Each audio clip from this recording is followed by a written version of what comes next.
دوزار صدقني مالي خامك عمرم كردي دوزاران اول زاري سيما فريزي حزب زي قايم ان شاء الله كاغلو فانسلاو لي بومباسكي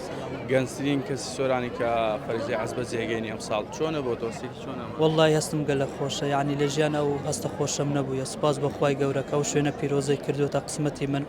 الحەمدولله ئەوش لە سای خارم زۆر سپاسی ویش دەکەم ئەمن خەڵکی سۆرانم لە گوندی گوان دادەنیشم موالیدم 1997 27 ساڵم چۆن بوو بڕیاردا بەو تەمەنەکەمجا والله ئیدی بووە قسمەت الحەمدولله 2023 ناوی خۆمان نووسی الحەمدولله و ساڵە ناومان گەڕاوە سپاس بەخوای گەورە خاڵیش لەگەڵە خاڵت نابینە چۆنە لەوێ ینی یارمەتی ئەدەیە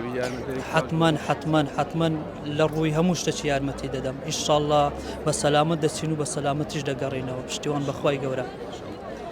کاعازی سلااو لێبێ سلاوت لێبێ بەخێر چۆنە بۆ تۆ کە وەکو نابینایەک ئەم ساڵەکی بۆ فەرزی عەرز بۆ تۆ قورس نییە لەوێ ان شاء الله الحمدلله سپاس لەخوای گەورە قورس نییە دوجار صدقني مالي خامك عمرم كردي دوزاران اول زاري سيما فريزي حزب زي قايم ان شاء الله پشت بەخوای گەورە لەوێ ئەرکەکانت چۆن جێبەجێەکەی ئەرکەکان بە جوانی ان شاء الله جێبەجێەکەم بەعەونە قوتی خوای گەورە چەند ساڵە ناوی خۆت نووسی 2023 بەێ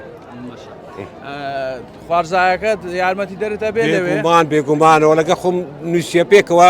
ئەبێ یارمەتیم بدە بەخەسپە لە سەرێتی یارمەتی بدەوە نیە هەر ئەو دوانەتان بەیەکەوە ڕۆنیان کەستان لەگەڵ بەس ئێمە ئەمە دوکەینە بەس برادەر و ئەوانم لەگەر من خزمی نەگەرن